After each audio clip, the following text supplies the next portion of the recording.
आज के वीडियो में हम प्रेजेंट टेंस के बारे में पढ़ेंगे। प्रेजेंट टेंस को हिंदी में कहते हैं वर्तमान काल। ठीक है, वर्तमान काल। इसकी पहचान क्या होती है? वर्तमान काल की पहचान देखिए, पहले तो बात करेंगे प्रेजेंट टेंस को जो है हम चार भागों में पढ़ते हैं कि प्रेजेंट इंडिफिनिट, ठीक है, फिर प्रेजेंट कॉन्टिन्यूअस, फिर प्रेजेंट परफेक्ट और फिर प्रेजेंट परफेक्ट कॉन्टिन्यूअस। तो आज के वीडियो में हम प्रेजेंट टेंस के बारे में पढ़ेंगे और प्रेजेंट इंडिफिनिट टेंस के बारे में पढ़ेंगे, जो कि प्रेजेंट टेंस का एक पार्ट है। तो पहचान की बात करेंगे। देखिए, प्रेजेंट टेंस की बात करेंगे तो इस काल के वाक्यों से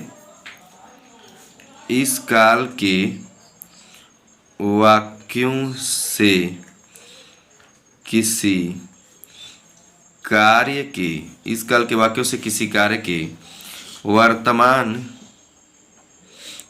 वर्तमान समय में होने का बोध होता है या पता चलता है। ठीक है, यानी इस काल के वाक्यों से किसी कार्य के वर्तमान समय में होने का बोध होता है या पता चलता है। जैसे कुछ भी लिख सकते हो जो प्रेजेंट टेंस को इंडिकेट करे। जैसे मैं घर जाता हूँ, ठीक है, तो आई गो टू हाउस। देखो, ये प्रेजेंट इंडिफिनिट टेंस में भी आ जाएगा। ठीक है, तो अब इसको हम ज़्यादा, जैसे मैं घर जाता हूँ, वह एक राजा है, वह एक लड़का है। ठीक है, ये सब क्या है? प्रेजेंट टेंस के अंतर्गत आ जाएगा। उसके बाद हम पढ़ेंगे कि present PRESENT, present indefinite INDEFINITE, present indefinite tense. तो अब आप सोचेंगे कि इसको क्या कहेंगे प्रेजेंट इंडिफिनिट। देखिए, प्रेजेंट को होता है वर्तमान, जैसा कि मैंने पहले ही बता दिया कि वर्तमान, और इंडिफिनिट का अनिश्चित और टेंस का काल। तो वर्तमान, अनिश्चित, काल। अब बात करेंगे इसके पहचान की कि इसका क्या पहचान होगा। ठीक है, सबका अपना अपना अलग पहचान है। जैसे आपका कुछ नाम है तो आपका भी तो पहचान है अपना, तो वैसे इस टेंस का भी अपना पहचान है। तो देखिए, अब हम लिखेंगे कि इस काल के वाक्यों से, इस काल के वाक्यों से किसी कार्य के वर्तमान, ठीक है, वर्तमान समय में होने का बोध होता है,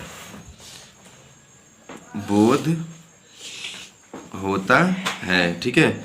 यानी इस काल के वाक्यों से किसी कार्य के वर्तमान समय में होने का बोध होता है। लेकिन एक ये इंपॉर्टेंट चीज है कि कार्य के होने का समय नहीं दिया होता है। जैसे ये नहीं पता चलता है कि कार्य कब हुआ है, कितने समय में हुआ है, कै बजे हुआ है, कितने महीने में, कौन से दिन में हुआ है, ये सब नहीं है। यानी समय, कार्य के होने के समय के बारे में अनिश्चितता बनी रहती, इसीलिए इसको अनिश्चित काल कहा गया है। वर्तमान अनिश्चित काल इसीलिए कहा गया है कि कार्य के होने का समय नहीं दिया रहता है। अब बात करेंगे इसका अलग अलग हम पढ़ लेंगे। जैसे मान लीजिए इसके अफर्मेटिव सेंटेंस के बारे में पढ़ेंगे। AFFIRMATIVE, affirmative, SENTENCE। तो देखिए, सेंटेंस में अफर्मेटिव सेंटेंस मतलब साधारण वाक्य। अफर्मेटिव सेंटेंस क्या कहते हैं? साधारण वाक्य। यानी जो वाक्य सीधे सीधे एकदम साधारण हो, उसे साधारण वाक्य कहेंगे। ठीक ना? उसको जैसे मान लीजिए, पहले इसका स्ट्रक्चर, इसका रूल लिखवा देते हैं। देखिए, रूल क्या होता है? रूल नंबर 1 है। रूल नंबर 1 क्या है?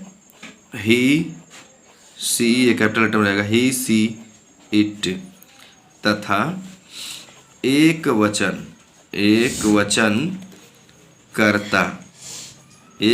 कर्ता के साथ, ही सी इट तथा एक वचन कर्ता के साथ वर्ब की फर्स्ट फॉर्म में यस, ठीक है, वर्ब की फर्स्ट फॉर्म में यस या ईएस जोड़ते हैं। ठीक है, यस या ईएस जोड़ते हैं। तो ही सी इट तथा एक वचनकर्ता के साथ वर्ब की फर्स्ट फॉर्म में यस या ईएस जोड़ते हैं। तो इसके लिए स्ट्रक्चर क्या होगा? भाई इसका संरचना भी तो होता है, STRUCTURE स्ट्रक्चर। तो स्ट्रक्चर इसका क्या होगा, सब्जेक्ट प्लस वर्ब की फर्स्ट फॉर्म प्लस यस या es plus object plus ETC full stop. जैसे आप बहुत साधारण, हाँ बार बार सुनने को मिलता है कि चलो हमें एक सेंटेंस बना के दिखाओ, और सेंटेंस कौन सा है, राम घर जाता है या वह घर जाता है, ठीक ना। तो सबसे पहले सब्जेक्ट, सब्जेक्ट कौन है, घर जाने का काम राम कर रहा है, तो सब्जेक्ट कौन हो गया, राम, ठीक है। तो राम वर्ब की फर्स्ट फॉर्म गो मीन जाना, और यहाँ पे है तो ES जुड़ जाएगा, तो राम गोज टू हाउस, ठीक है, राम गोज टू हाउस। अब ऐसे हो जाए सीता फल, चलो खाती है लिख देते हैं, खाती है, तो क्या हो जाएगा, सब्जेक्ट सीता, ईट मीन्स होता है खाना, EAT, ईट मीन्स खाना, उसमें यस या यस में यस जोड़ देंगे, ठीक है। तो Sita eats the fruits, Sita eats the fruit हो जाएगा, सुन जाएगा, ठीक है। तो ये आपका अफर्मेटिव सेंटेंस का रूल नंबर 1 हो गया, clear. Rule number 2, rule number 2 क्या है, देखिए अब फिर रूल नंबर 2 का स्ट्रक्चर हम लिख लेंगे। तो हो जाएगा सब्जेक्ट प्लस वर्ब की फर्स्ट फॉर्म, और इसमें यस या इस नहीं जोड़ते, डायरेक्ट ऑब्जेक्ट और ETC फुल स्टॉप लगा देते हैं, ठीक है। जैसे वे घर जाते हैं, तो क्या हो जाएगा, दे गो टू हाउस, ठीक है। क्यों, क्योंकि सबसे पहले हमने लिखा सब्जेक्ट, सब्जेक्ट कौन है, दे, वे है ना, वे की अंग्रेजी दे, वर्ब की फर्स्ट फॉर्म गो मीन जाना, आप जानते हो, जाते हैं तो गो, और टू हाउस घर जाते हैं, ठीक है। ऐसे हो जाए राम और श्याम, नहीं कुछ और, फुटबॉल खेलते हैं, फुटबॉल खेलते हैं, तो क्या लिखेंगे, सबसे पहले हो जाएगा राम एंड श्याम, ये हमारे सब्जेक्ट हो गए, ठीक है, राम एंड श्याम। उसके बाद क्या है, वर्ब की फर्स्ट फॉर्म प्ले मीन्स होता है खेलना, तो राम एंड श्याम प्ले, और क्या खेल रहे हैं, फुटबॉल, तो द फुटबॉल लिख दें या ऐसे ही फुटबॉल कर दो, क्या करें, ठीक है। उसके बाद मान लीजिए कुछ और हो जाए कि लड़कियां, थोड़ा ऑड है, लड़कियां फूल तोड़ती हैं, तो लड़कियां फूल तोड़ती हैं। अब आप इसको देखिए, सबसे पहले क्या जाएगा, दी गर्ल्स, ठीक है, सब्जेक्ट हमारा। उसके बाद है PLUC के प्लक मीन्स तोड़ना, तो दी गर्ल्स प्लक, और द फ्लावर मतलब फूल हो जाएगा, ऑब्जेक्ट हमारा हो जाएगा, ठीक है, दी गर्ल्स प्लक द फ्लावर। तो इसका negative sentence, SENTENCE, negative sentence क्या कहते हैं, कई बार मैंने पढ़ाया है, नकारात्मक वाक्य, ठीक है। तो निगेटिव सेंटेंस मतलब नकारात्मक वाक्य।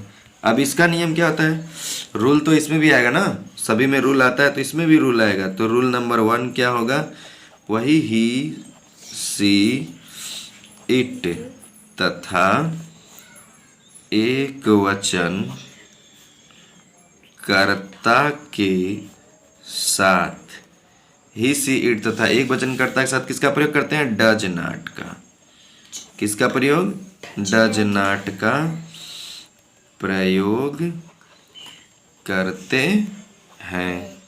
और एक रूल और आता है, वो भी लिख देते हैं, फिर समझा देंगे आपको। Rule number 2, I they we you, I they we you, I they we you तथा बहुवचन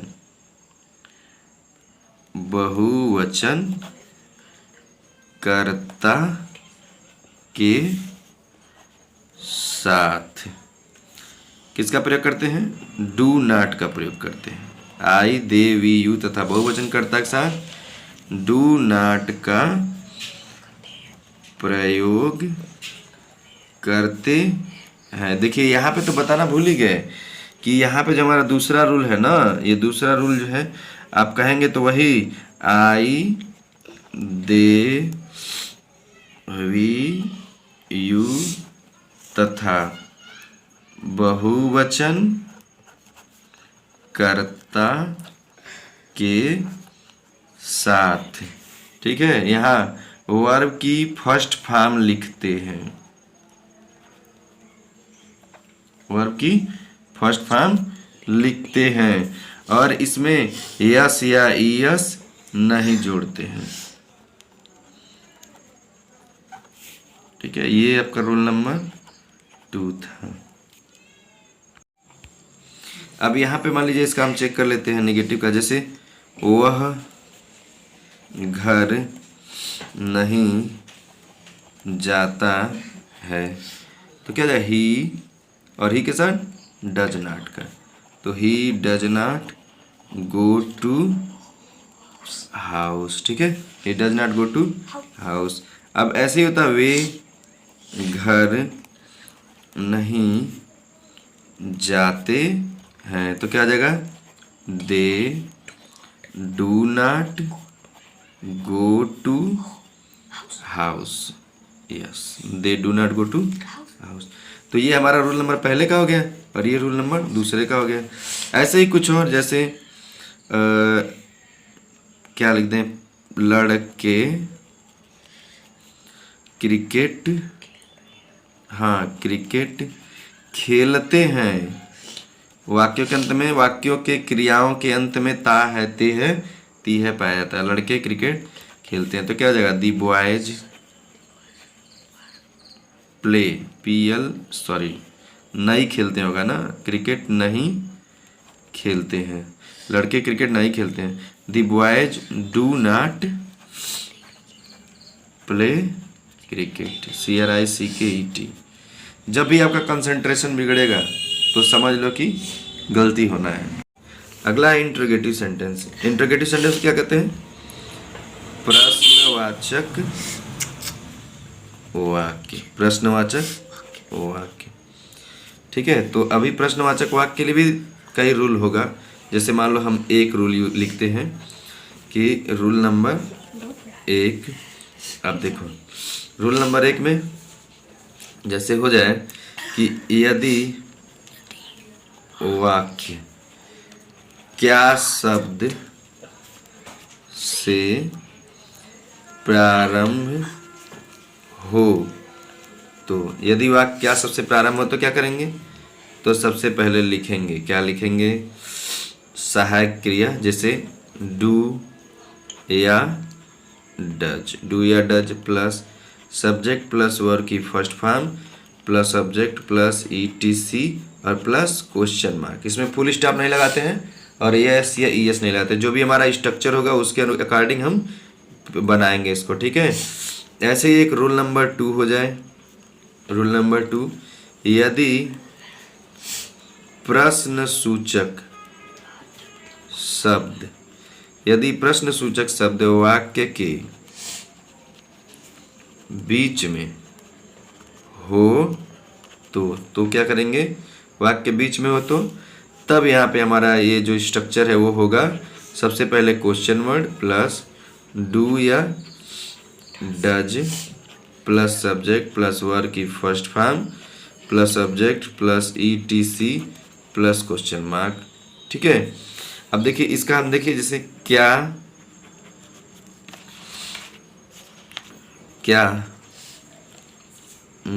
बच्चा, क्या बच्चा शोर मचाता है, क्वेश्चन मार्क। क्या बच्चा शोर मचाता है, देखिए तो हो जाएगा डज